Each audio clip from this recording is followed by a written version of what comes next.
time and I miss this feeling. It feels like freedom, it feels like healing.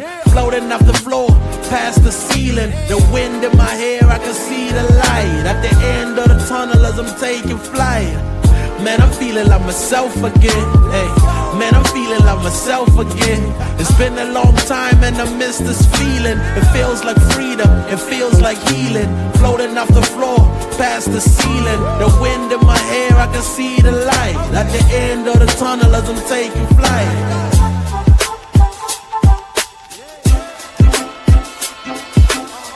Man, I'm feeling like myself again. Hey, man, I'm feeling like myself again. Angels fascinated, reporting back to the maker. I'm emancipated, blow a kiss out the... Good evening. Go ahead, Sonja. Good evening, everybody. Welcome to the No BS Show. I'm your host here. I should let B just go first because it is BS. Brian, and myself, Sonja. Well, no, not because it's BS, but the initials B, then S. So good evening, everybody. Welcome to our show. And with that, I'm going to switch us over actually and let B be first. B, good evening. What up, though? What up, though? How's everything going there in the ATL? Oh, it's hot. This is an unprecedented heat. Like, this is not the type of heat we grew up with, period. It's freaking 90 degrees here too. It was 95 today. It's 90 at 7 a.m. It's literally like 85, 88 at 7 a.m. Speaking of hot tamales, I want to dedicate tonight's show to my sister Anissa Jones, who had a birthday this week. Happy 49th to Anissa, who celebrated on Tuesday. And thank you everybody who's been still commenting. So I hope she's still having a great time. And B, you know how it is being a July baby yourself. You kick the month off. Hope you're still as well celebrating, you firecrackers, you. And yeah, welcome one and all. I'm still trying to get everything shared. That theme song, B, is like amazing. Shout out to you for the production on that. It's never long enough for me to get all my shares done before I can do it. I hate that like Facebook makes you start being live before you can start like setting up the additional pages to share. Maybe we can add something to it. I don't know. No, it's good. I just, in case, I like to rewatch some of the shows and I'm always like, I got to be faster with these thumbs here, way faster. Of course, we're going to be having a mixture of news tonight. Sports news, that is, a little bit of sad news, and we'll talk about some of that. It's been a very unprecedented week of loss in the world of athletes as well as celebrities across the board.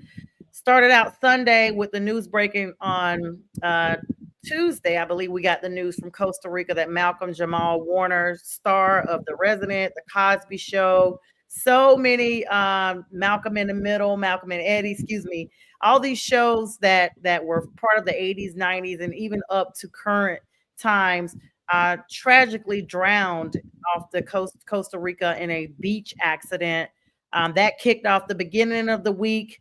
Then yesterday we found out sadly about Ozzy Osbourne, who had just performed with Black Sabbath a couple of weeks ago, part of his farewell tour.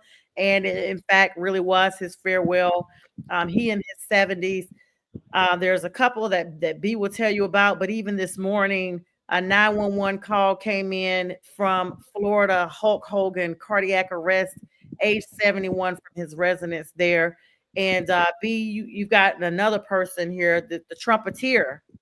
Yep, Chuck Mangione passed away at 84, and it's a pretty good age to pass away. He lived a pretty long life, but like I was telling you earlier, he was one of the first people to.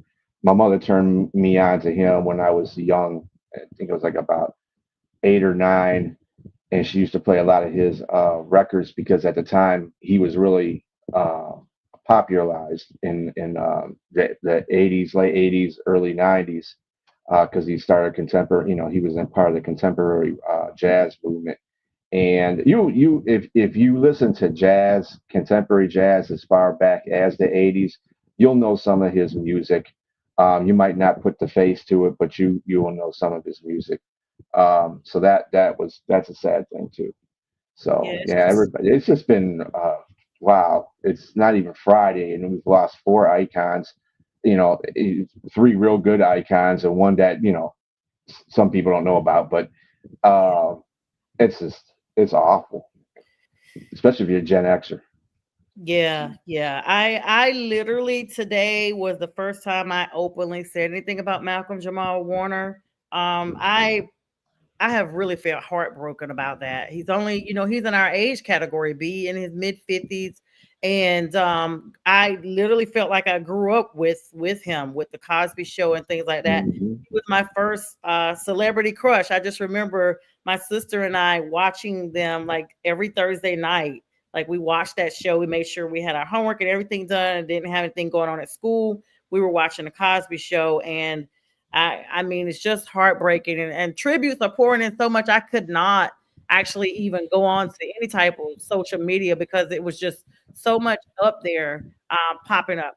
Let me give this time to shout out to the Huddle Sports Network. Good evening to them, and thank you for the platform. Also, Elite Sports Entertainment Network, and of course, National Streaming Sports. As we always pay tribute to our friend and colleague, former producer Mac, who transitioned a couple of months ago himself. All right, B, we got some NFL news, some big news coming out of some releases, some PUPs, all that stuff. Get us started with that.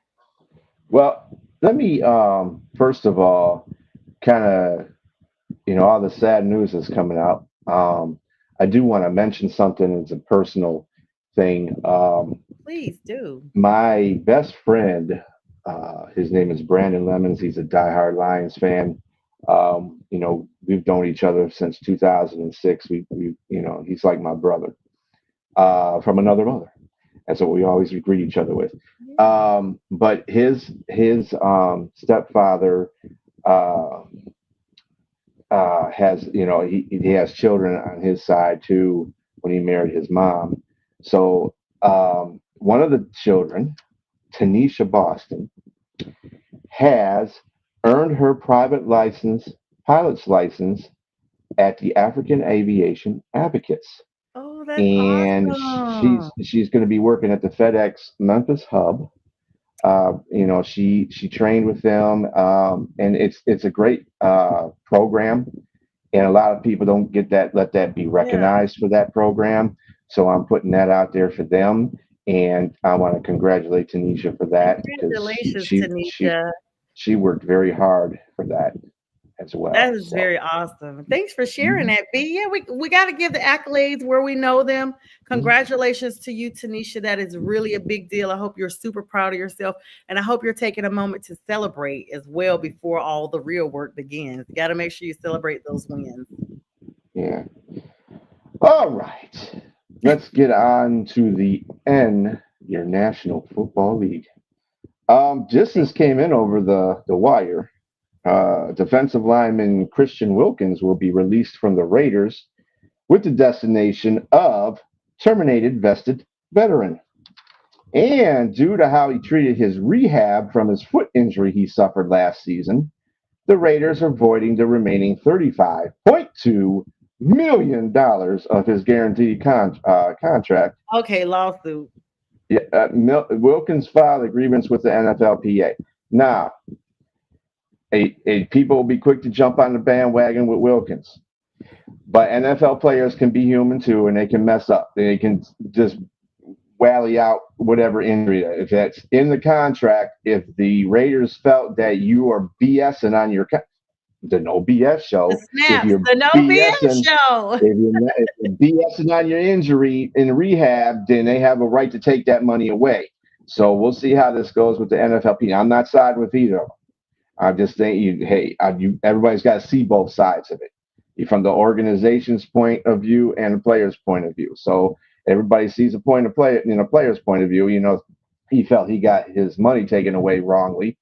Okay. But the Raiders are also saying, hey, dude, you didn't go out there and perform your rehab at top level. So we are going to take away the rest of your guaranteed money. So we'll see how that unfolds. Oh, I got some breaking news for you, B. Oh, good. This is going to be really bad for somebody.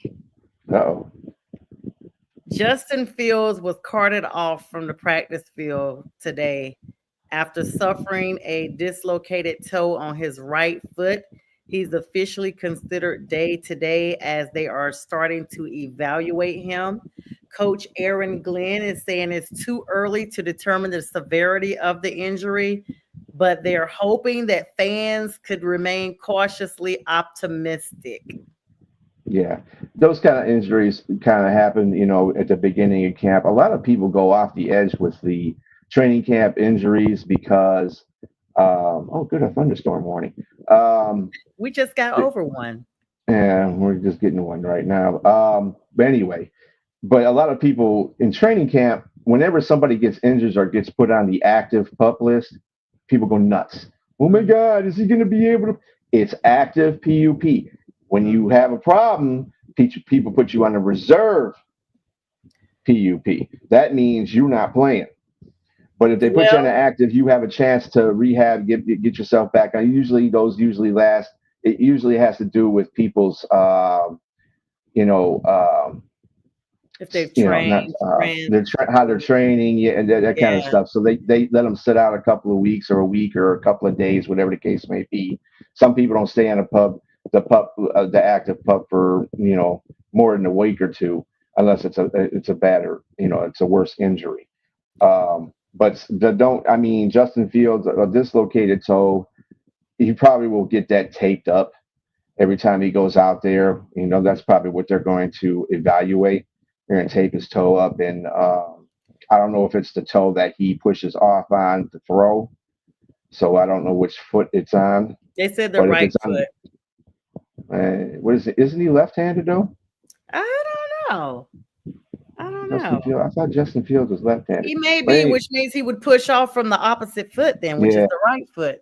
yeah, and that's what I'm Well, thinking about. Well, yeah, maybe. who is seriously though, this is an undisclosed medical injury. Yesterday, Baron Matos was airlifted from the Dolphins practice Yeah, from an undisclosed medical incident in the final moments of practice.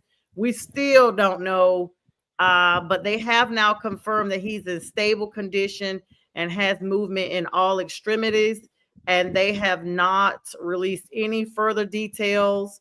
However, his agent came out and said that the injury was above the shoulder, possibly involving the neck or the spine. So, very serious injury there coming out of the Dolphins training camp. and the other thing coming out Dolphins training camp today, as well as Miami Dolphins cornerback Artie Burns, which is their most senior cornerback. Mhm. He's got probably more years than anybody on that depth chart as a cornerback. Feared to have suffered his ACL at training camp. He Oh, tore his wow. ACL, so he might be out for the year. It's not getting good for Miami. Miami's Oh, starting my to fall God. apart. People falling apart, and people not being. It's getting bad. So I'm not too sure how that's going to be handled for them. But yeah, the cornerback situation is already bad, and you lose one of your veteran cornerbacks to lead the other corners. That's not good either. So Yeah. And hello to all our viewers. Everybody's quiet tonight, but they're viewing. So, yeah. hello to everybody on the YouTube affiliates. We see you, Facebook, all the pages. We see you. I see you. You're just being quiet today. Thanks for the likes, love, and share. Yeah, the Dolphins, and then like I said, Matos is still hospitalized with this injury, this spine or neck injury, because he's under medical observation while they're doing further testing. Just a little bit of background in case you don't know who he is. He's 24 offensive tackle. He joined the Dolphins just last season as an undrafted free agent through the International Player Pathway Program. He only began playing football in 2022 after a college basketball career at New Mexico and South Florida. And he spent his rookie year on Miami's practice squad before signing a reserve future contract in January 2025. At camp this year, of course, he was competing for a backup tackle position behind starters Patrick Paul and Austin Jackson. So this does not look like he has solidified a position at all at this point, B, because we don't even know. We don't know anything about the actual specific injury, the time for release of recovery, or the prognosis on the long-term lookout for this. Mhm. Yeah. Yeah, it's just There goes Rick. Um, Injuries are going to happen in training camp. That's a pretty bad one though. We all yeah defense. I mean, Okay. we had that. Oh, wide receiver Chris Godwin availability for week 1 is up in the air. He's working back from a dislocated ankle he that ended his season last year. So his status is unknown for week 1. Of course, we got the holdouts that have been put on the reserve, did not report to list for the Commanders and the Bengals with Terry McLaurin and Trey Hendrickson, who have not Mm, shown up to camp because of their contract disputes. So, mm, and there's people that have, and there's guys that have contract disputes that have showed up for camp. So, James Cook, the running back from the Buffalo Bills, is mhm, in camp and he is training, even though he has a um, contract dispute, as well as Alex Anzalone from the Detroit Lions. He also has a contract dispute, but he is in training camp. So, I'm not kind of getting, with Trey Hendrickson and Scary Terry, both of them are older individuals. I think mhm. Scary Terry's around 30 and Hendrickson's 31. Dude, y'all need to get in a training camp. You're veterans. You're not going to be doing that much anyway. But at the same time, that's going to take away from anything that you do, even if you are going through contract dispute, because if you hold out and you don't play for the year, I mean, that's just going to dwindle your availability for the next year because nobody's going to want old people out Mhm. there Everybody, football wise. I like to say euthanize, but it's not really euthanize. It's just a word I'm coming up with because euthanize means put Right. away your pet. What's up, Yeah. sir? I mean, youth, youth, nice. You. Hi, Rick. How are you? So, this is the thing. Speaking of, the Panthers sadly have released linebacker Josie Jewell. This happened a couple of days ago on the 22nd, just before the start of training camp, citing ongoing concussion symptoms that prevented him from being able to practice fully. This was a long term issue that had been going on with his health and his recovery. And of course, on the flip side, it allows my team, my Panthers, to move fully forward on training camp to start, which was yesterday. But he had been a key contributor, B, in 2024. He started in 12 of our games. He finished second on the team with 97 tackles, adding 3.5 sacks, 7 tackles for loss, 2 fumble recoveries, and an interception. So this is a huge blow to our defense. He missed the final 2 games of the season due to a concussion sustained in week 16 against the Cardinals. So this is something from last year, like literally December, that here we are in July, he's still having concussion issues. And so the Panthers, made the move transparent, stating that he could return to the team later if and when he's actually medically cleared to resume football activity. So, of course, praying and hoping that he can recover because his health is what's number one aside from any sport. You have to take care of yourself. Of course, with him out of the defense now, we are now without 2 leading tacklers from 2024. Shaq Thompson was the other who departed in the free agency. And now we're going to have to put a lot of responsibility on Christian Roseboom, who was a free agent that we got, and our second year, Trevin Wallace. And I'm not really that confident right now on that because everybody knows the Panthers have really had an issue with their defense for the last several seasons. And we have need to be putting in, positions. We should have been putting in the draft for the defense accordingly. And so analysts are actually urging the Panthers to consider trying to get some experienced veterans like Eric Kendricks floating around as a potential upgrade if he becomes available. But this is something that's very interesting to watch, especially with this supposedly being our turnaround season. We're beyond the rebuild now.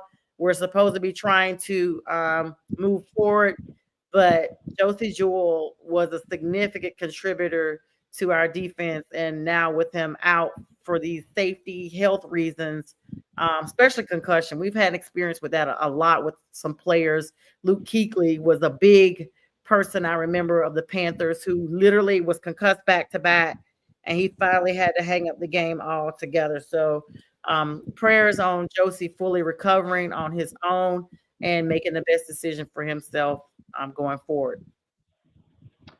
Did we mention defensive tackle Walter Nolan yet? Not yet. I'll let you do it. Okay, so defensive tackle Walter Nolan, who was a 16th pick for the Arizona Cardinals, may miss entire Cardinals training camp with a calf injury. That's going to stunt his growth. But hey, injuries happen. Um, Jawan Jennings, everybody's been talking about him and his disgruntled approach to his contract. He was practicing today. Coach Kyle Shanahan stated that he did not request a trade like everybody says he did. Um, but I'm pretty sure he's still PO'd at the fact his contract is not up to date. So we'll see where that drama leads us.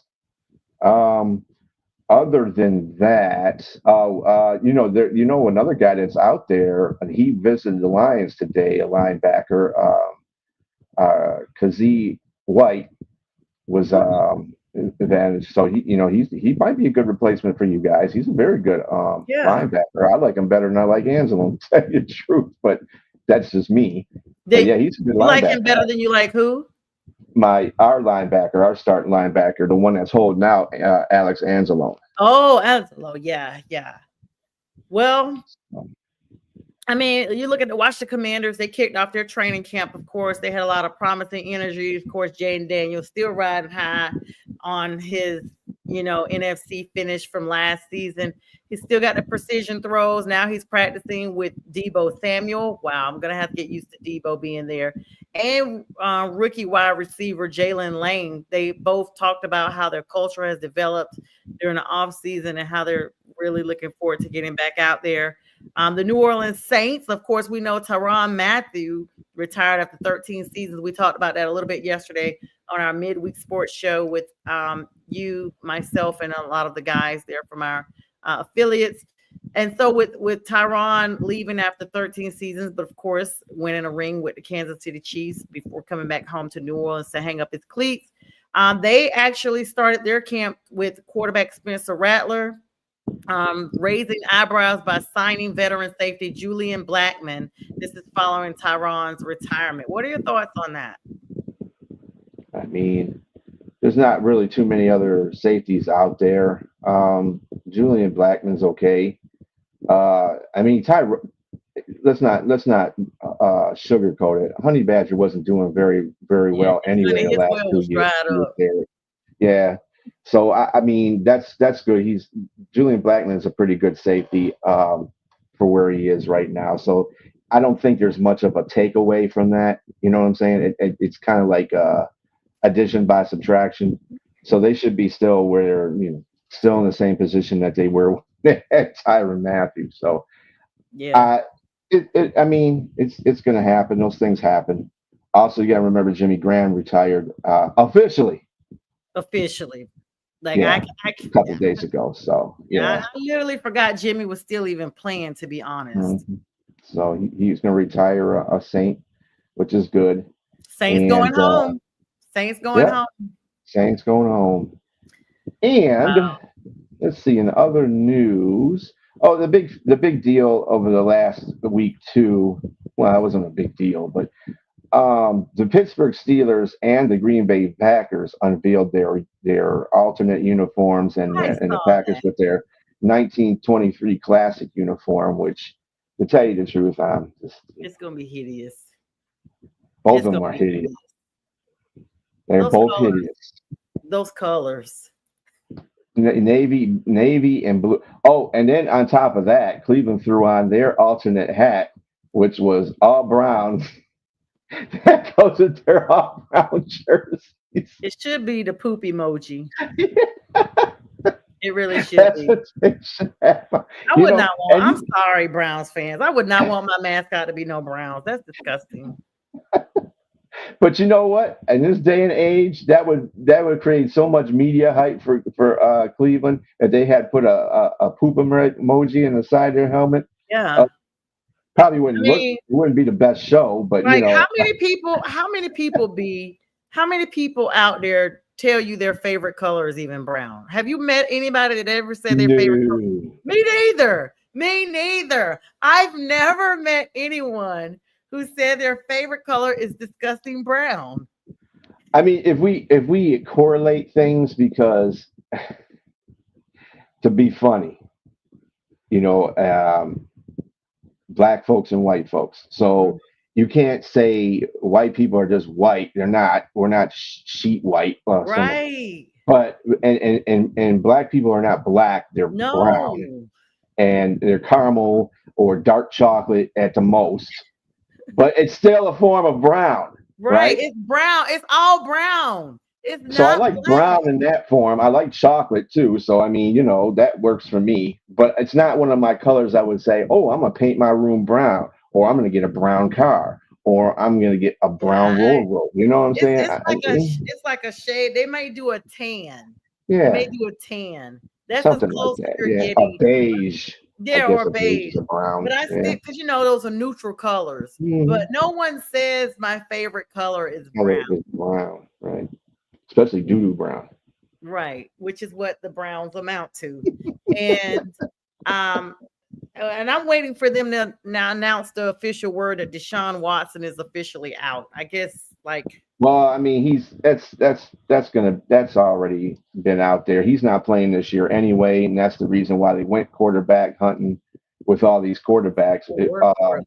I hear that Shador is not outperforming their other draft pick. What? I heard he was. I guess maybe Uh, it's the Shador pages that's been popping up on my social media that's just Probably got him like so he's not outperforming Dylan. new Oh, that's crazy. Let's look at some brown stuff. Let's look at some brown stuff. brown. That doesn't even sound right. Oh my gosh. That did I'm not sorry, sound right audience. at all. I was talking to myself as I was looking for something. Let's Ugh. see. What's the other news we got here? Oh, there's been several. Oh, the big news too. Well, it's not big news either, but it's just one of those camp things. Um, yeah, Packers jerseys are more hideous. Yes, they are. And I can't defend it. Yep, you can't defend. He's talking about the Pittsburgh jerseys. You can't defend them. We have this So big thing about the Pittsburgh, the ones that look like they're jailbait ones. You know, the stripes that David, go across. yeah, I You know, the ones know. that the stripe. Those are hideous too. I'm like, okay, you guys got to come up with a different alt For the scheme wait, than for the those. Bengals? No, for the Pittsburgh Steelers. Pittsburgh Oh, the Steelers is Steelers? Yeah, they're the out. jail stripes. I think do they Oh ever my go up and goodness. down or go across? I'm not Yes. sure. Those What are is hideous. like looks like an episode out of Life or something. Like And the y'all orange have is the new got to, black. yeah. So It's the like quarterback room it's the who's new black. standing out right now is Kenny Pickett. I mean, he was already there anyway. He currently leads the depth chart. He's taking first team 11 on 11 reps alongside Joe Flacco. I forgot Joe was there. I forgot.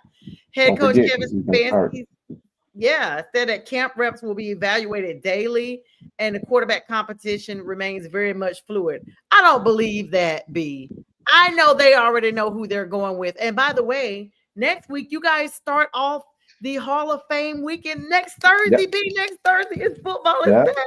I'm so Yeah. happy. We made it. Yeah. Yeah. They're gonna be there. And just to put a little lively stuff on camps and what's going on around the league. Um, Ben Johnson pulled the entire first team offense off the From the field Bears from the Bears because of because they couldn't miscues. line up right. Yes, Um, miscues. and people are jumping on Caleb Williams because he threw an interception. But first of all, Caleb Williams, I don't take any grain of salt from that. Quarterbacks are going to do whatever they think they can during practice. All Absolutely. quarterbacks are going to throw a handful of interceptions during training camp because what they're trying to do is they're trying to feel how they can fit the ball into certain situations. That's what practice is for. That's what training camp is for. It's Mm-hmm. not necessarily, oh, well, I'm bad, I'm terrible. I mean, Goff has thrown interceptions in there. I'm sure Bryce Young has thrown, ill-advised interceptions, but they're just figuring out where they can fit, the football in coverage. And so I don't take none of that with a grain of salt. Besides that, Caleb Williams is also learning a new offense. So give him credit. You know, he's got, it's only the first couple of weeks of training camp, at least the first week of training camp. So calm the hell down and be fine. And then Yeah. the Lions, Dan Campbell, he got one of the safeties, Maurice Norris, and Maurice no, I forgot what the brother's last. He's a safety. He's a backup safety. He kicked him off the team. He kicked him off the field because he wasn't tackling, basically. And you can't be doing that. Not with Dan Campbell. I'm not even impressed at this point. What they're doing now is like, I guess because this is the first with pads and stuff, so now they get to see what they really got. Well, Friday starts with the pads. Most teams start with the pads on Friday. Well, at least the Tomorrow, Lions Friday? do. Yeah, tomorrow, Friday. Wow. The Lions are starting with pads, obviously, because they're playing a Hall of Fame game. So they're probably the first team that's going to have pads on besides the Chargers. I just think right now during training camp, the first couple of weeks, first 3 weeks of the training camp portion, coaches are going to do all kinds of crazy stuff because they're trying to formulate a team chemistry. One and two, look, you don't come in here acting a fool because I will sit your butt down. And you know better than to act a fool. And coaches want to reiterate that to the rest of the team and say, we're here for a purpose. We're here to win games. We're here to, get to the Super Bowl. That's, those are the things that the coaches have to set down. So, yeah, just like players trying to do certain things in the beginning of training camp, coaches are too. They're trying to set the gauntlet. So, a lot of these stories that I hear coming out of training camp aren't nothing new to me. I will say this. You silly Yinzer. Deion Sanders. Shador Sanders has popped out really loud. I mean, he was 5th round pick. He was 77.3% completion rate during OTAs and the minicamp with 9 touchdowns and only 1 interception. But then on day 2 of camp, they said he completed only 3 out of 8 passes with no touchdowns, while Dylan Gabriel, that is, who went ahead of him, went 6 out of 7 with a score during comparable sessions. His in-camp confidence and off-field presence, including a viral social media moment and subtle public jabs, are drawing both attention and scrutiny. So he's still running his mouth. You have not made the final roster, sir. I mean, I know he feels like he will. Now, I'm going to tell you, people are going to lose their mind if he ends up not making the roster. They will swear it's another conspiracy, just like it was for the draft, not realizing that this dude is out there. Well, they realize he's still out there running his mouth. Mm-hmm. Yeah. As his daddy said, bull junking. Mm-hmm. Bull junking. He likes doing exactly what his dad tells him not to do is bull jump. Go out there and perform how you're supposed to perform. Stop acting like that something deserves, you deserve something that you don't have. His dad was doing the same thing during the draft. I saw several of their little snippets that, my thing is, if I'm on the clock to be drafted and I see that the first round has gone by, I'm gonna be quiet because everybody thought he was gonna go in the first round. He got his own draft stock dropped because he was steadily running his mouth the whole time. Oh, we know what this is. This ain't nothing but the devil. Yeah, we know what it is. I mean, you saying all this during the draft, and meanwhile, you got teams that's like, okay, I think we'll look at Shador on this one. And then they're like, wait a minute, did you see what he just said? You know what? Never mind. So you continue to move. Yenzer is stuck on these Browns, child. Well, that's the AFC North hate. That's what that is. Speaking of hate, your boy, Confident Penix, has a high hopes that the Falcons offense should be the best in the league. Oh, Lord. That's brash, ain't it? He's a kid. He doesn't know. He's new. This is his first full season coming in. He doesn't know what the NFL is all about. And they're not going to be. Meanwhile, they're talking about Kyle Pitts, battling some type of injury and stuff. Listen, let me just go ahead and tell you. People think that I'm hating on the Falcons. I am going to say the exact same thing that I said last year when they got hyped up about Kirk Cousins. Oh, there's no way. I mean, I even heard, professional people, ESPN, this is definitely they're going to be solid contenders for the NFC, not NFC in the NFL. Y'all must be talking about another NFC, maybe something that we don't know what NFC stands for, but not in the sport. I mean, the Falcons workout, of course, at Flowery Branch. Darnell Mooney had to leave practice early after diving for a ball from Gabriel from Penix Jr. Excuse me, left shaking up. So this is the way y'all gonna play when y'all come on up there at Mercedes Benz. This is how you're gonna play when you come to Bank of America. I don't know how you're gonna play at the Superdome down there in New Orleans. Neither do I care, or what you're gonna play like at Raymond James Stadium in Tampa Bay. But when you come to Carolina, you're gonna get even more shaken up. Now he's growing his confidence with his mouth right now, B.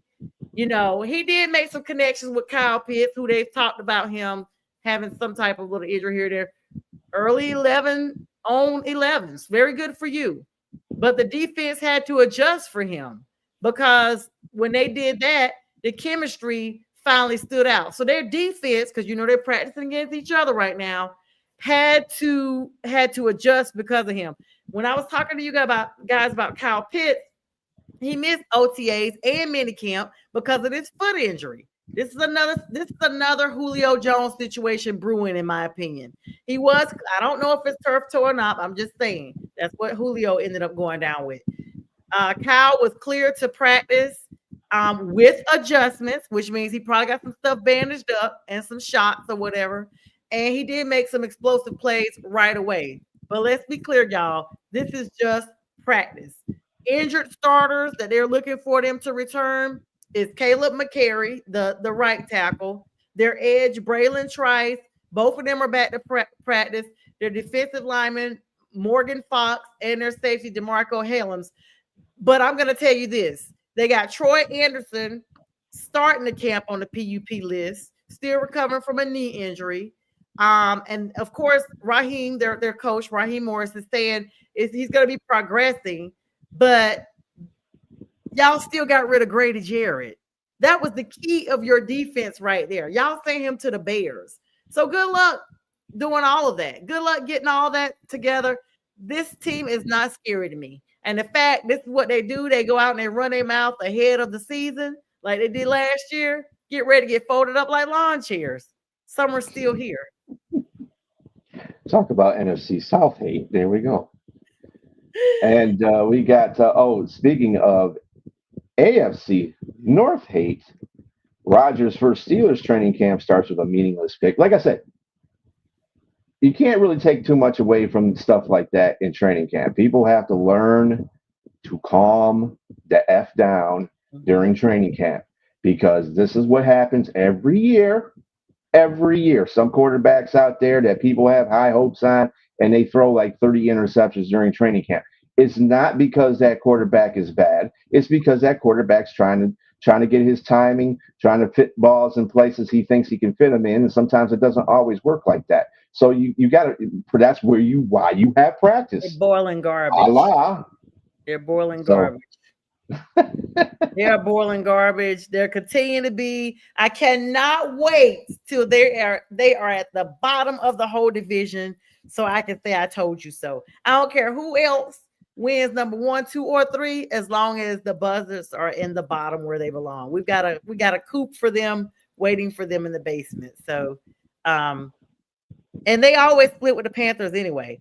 But this is why I'm bothered about it, B. Yes, it's a rivalry, but they were just so sold. I mean, I'm literally going to have to find some of the older clips on shows that we did last year before the season started. Friday with the Fellas, especially with Kevin on there. And I hope Kevin's watching tonight. And you know, B, you and I are in a chat with him. He comes out of nowhere. Whenever, he's silent for days at a time. You can't even find him on a show. But he makes sure anytime he has an opportunity to throw a jab at the Panthers or anywhere else, he does it. But they're garbage. Yeah, it doesn't really make a difference who he's practicing against there, Robbie. What I'm saying is that it's practice. And these players are trying to do certain things so they can, when it comes time to the real game, they know they're how they can bend the metal. So if a quarterback can't throw into a certain situation after he tries about 10 times and 5 of them are picks, then he's not going to try to do that in a real game. You want that kind of stuff to happen during training camp and practice, and during these preseason games, because that way these quarterbacks know what to go, what their position is once they get into the regular season. You want these guys to be crisp, so let them make their mistakes. I do want to talk to you about one thing, B. This should not even be a surprise. So just to go back to Tampa Bay for a second, because I was talking about the NFC South. So Tampa Bay is giving Shiloh an opportunity to play with them as an undrafted free agents. But a lot of people didn't realize that the Buccaneers also signed 449-pound rookie Desmond Watson to their team. Well, they've officially put him on the NFI, non-football injury list. So it is NFL to lose weight. Yeah. That definitely was something that was going to happen when he got in the NFL. There's no way a 400. He already had lost like 20 pounds, though. He'd already lost like 20 pounds. 20 pounds off of 404. Come on, man. He was okay. So not 20 pounds. He's lost about 14. He was 464. He's 6'5". Now he's down. Now he's down to 450. Then go ahead and give him some Ozempic, y'all. Give him some Ozempic. Like, it's doctor regulated. He's not going to play. I mean, I understand if you put him and Vita Vea in the middle, man, there's nobody running through that middle. But what they want him to do is lose some weight so he can be quicker. 450 pounds is not moving anywhere quick. That's half right. Of a car. You ain't moving nowhere quick. Yeah, he's actually pretty quick. He's actually pretty quick. I think they just want to make sure it's not a cardiac issue down the road, because his heart has to be in that size of a body. His heart probably is the size of a quarter compared to the rest of his body. And his heart has to be thinking about whether or not it's going to beat again, because it's working quadruple time. And he's so young. You know what? There is no way someone did this to him. Some type of parenting or lack thereof is the reason why he was allowed to get this big. Because when you are, of course, there are some people that have medical issues, B, and trust me, I battle my own weight. But to get to that degree of being like at death's door at any age, because your body is like triggering cardiac issues. Someone did not do what they were supposed to do. Someone didn't do it. And we see these people do this all the time. Some people think it's cute. This is not Notorious B.I.G. Okay. This is not Big X the Plug, the rapper, who's pretty good as well, but he talks about his struggle to lose weight. Y'all got money, get you some Ozempic, get you a doctor to give you some Wegovy or whatever, semaglutide, tirzepatide, whatever the GL1Ps that people are talking about. Get on those. They're doctor prescribed, they're doctor guided, they're doctor administered, and get yourself together. You should not even want to carry that around. I need to see some videos to see how he gets into a vehicle. Rick. What Jerry Glanville said, yeah, I'm full. And like I said, I'm guilty of it. I snack when I'm not even hungry. It becomes part of our social makeup, because we equate food with everything. B, if somebody has a baby, we're gonna have us some food. If somebody has a birthday, we're having some food. If somebody dies, they're gonna have some food. Somebody gets married, every major thing, graduations, every major cycle, we use food as celebration of that, because we literally like, who's gonna do the food? Like, that's what it is. And when we are in positions where we're busy, we're snacking on the go, we're not consciously thinking about what we're doing. But in your 20s, your metabolism should be through the roof. You should be able to get rid of that weight. But what this tells me is Tampa Bay has signed him up with a weight loss clinic, and get ready for him to come back. He'll drop, like, if he gets on those shots, he's going to drop like 90 or 100 pounds within 6 months, because the bigger you are, the faster you drop. I think the thing with him is they're expecting him to be at least anywhere between 370 and 400 or 370 at Absolutely. least as a defensive lineman because if And he you like moves quick 500. and if he moves quick and he gets put by Vita Vea in running game situations, because I'm sure they're not going to put him on there in every game situations. He's not his body's not going to be able to take that a full game like that. Yeah. But they're going to use him like the guy that the Philadelphia Eagles got that was huge like The that. Dancing Bear from Yeah, UGA. yeah. Jalen But Ramsey. not Jalen Ramsey, That's Breadman. Jalen Carter. Carter. Yeah, Sorry. Jalen Carter. Yeah, So yeah, Carter. they toned him down. He's able to play more than they were thinking he was going to play, so that's a good thing. But he had to lose weight too. So Well, let's be clear, B, because this is the No BS show. He probably also lost some weight due to stress because he's being sued civilly for this incident he caused down here in at UGA when they got their championship a couple of years ago, and some people lost their lives because of him racing and doing all this stuff. So some of his weight loss, I think, is probably stress because he was being civilly sued by one of the players' families who expired in that accident. yeah, we all struggle with those kind of things, Robbie. Yeah, you Yeah, better start taking I'm you with an you on Elite that. PM and lay down at 7 o'clock Yep, so it can kick in. I mean, I know yep. it's bad for you. Get you some Ambien or get you some melatonin, non-habit forming. That's what I have to do so I don't snack at hmm night. hmm Exactly. Yeah, So you go to sleep. it helps you go to sleep. Nice deep rest too. Yeah, so I mean, this it's just crazy. All right, some as we got about 10 minutes here, got some Major League Baseball news. Of course, we'll dally back if B got some more NFL news.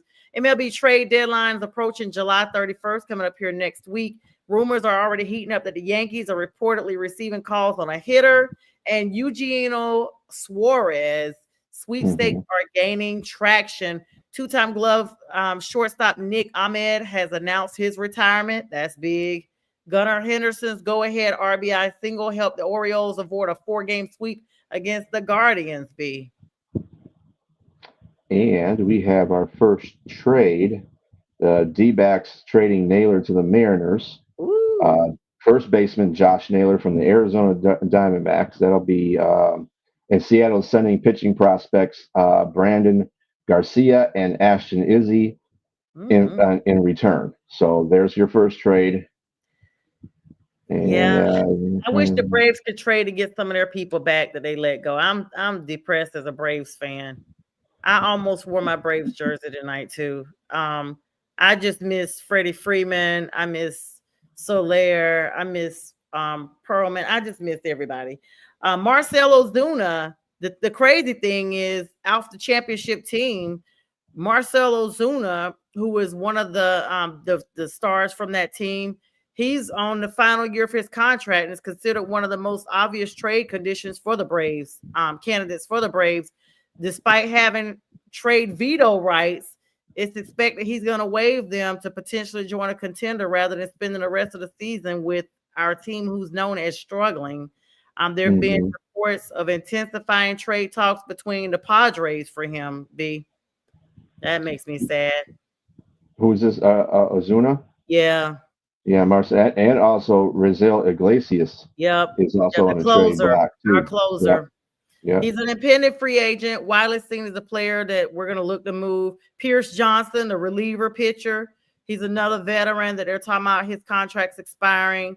And Rafael Montero, another reliever who's also a free agent. He could be moved for a bullpen needy teams. And then Aaron Bummer. I never knew how to say his name. He's one of our relievers as well. He did have a great recent performance, but that's going to make him a bit harder to move because he went down after having that decent performance and the lack thereof. The Braves were still expected to explore options for trading him, but the good thing is we are not going to be trying to release Ozzy Albies. Thank God. Definitely not Acuna, who's just got Yeah, re-upped. Sean Murphy, our catcher. I mean, you know, this is just horrible. I don't know. Jesse Chavez announced his retirement today. He was designated for assignment by the Braves recently before electing free agency, and he just decided to retire. We did trade Stuart Fairchild to Tampa Bay for some cash. He was designated for assignment before the trade. And Dane Dunning, we got him to the Braves for Jose Ruiz and some cash. This was a recent acquisition by the Braves. And we've been signing numerous players, to minor league contracts, moving them back, that kind of thing, the farm, all of that, particularly pitchers, and making various roster moves that are recalling some players and opting out on some of the other ones. And it looks like we are in our rebuilding phase. I think in baseball they call it retooling, because aiming to clear up some of the expiring contracts. Looks like everybody's contract was expiring this year, all stars, and trying to just get a rebuild. I don't know when we'll be back, but that July 31st deadline is going to be critical because we got a lot of people to try to get moved around. Yeah. It's one of those times in the major leagues when it's exciting and distraught at the same time. What's going on, Lawson? Yeah, we're gonna yawn and lick our lips. There you go. See, I called it. Anyway, what's going on, Lawson? He's wearing his Lions blue polo shirt tonight. Lawson's got a polo. Go ahead, Lawson. You dress for success, buddy. Yeah, so he had to come over. So I was like, let me just put him up here because he's clawing at me. B. So what's going on with the Tigers camp? Let's not even go there. They've had a rough since the beginning of or after the All-Star game. They got swept by the Pirates. They took one game of the next series. They're getting their butts kicked right now by Toronto, which is not good because Toronto is one of the top teams in the AL. They've lost their position as the best major league team in the majors now. Cubs have that distinction, and they're tied 60. They got 60 wins with like 5 or 6 other teams in the major league. So I don't know what's going on with them. I don't know if there's a mojo that needs to be sprinkled on them. They're barely winning games. I mean, the one game they won was because Skubal pitched, and he's our best pitcher, and they came away with a win in that game. But if that's what's going to happen, I don't want to see a reverse of what happened last year when they started the half after the All-Star break, and they went on a tear, and that's how they got in the playoffs. Seems like this time it's like the reverse effect. Let's not do that. Let's get the ship right, Hinch. Let's do everything we need. And they need to get their pitching. They need to get their pitching together. Really, their pitching has been the one that's been giving them these losses. The batting's not been the greatest either, but I can live with that if your pitchers are not giving up any runs. You know what I'm saying? But if they are, but all right. Yeah. Well, don't be talking stuff. Because you still like the 4th worst team in the league. Who are you talking about? Yeah, we got those kitties. Pittsburgh Pirates. Remember, he's a Pittsburgh guy. Oh, yeah. I thought, people say kitties. I start getting defensive. They're talking about the Panthers. That's why I'm like, whoa. No, you're a kitty team. Remember that. Yeah. But actually, Tigers are Cubs. What? Tigers are Cubs. Tigers are Cubs. Yeah. They're not kitties. Well, Tigers are Tigers. Cubs are Cubs. Cubs are like when we call it Chicago Cubs. They're like they're derived from the Bears. The Bears, yeah. So but you got the Chicago Bears and the Chicago Cubs. Small Tigers were Cubs too. No. It might be. They might be or kittens. I don't know what they call them. Kittens. I don't know.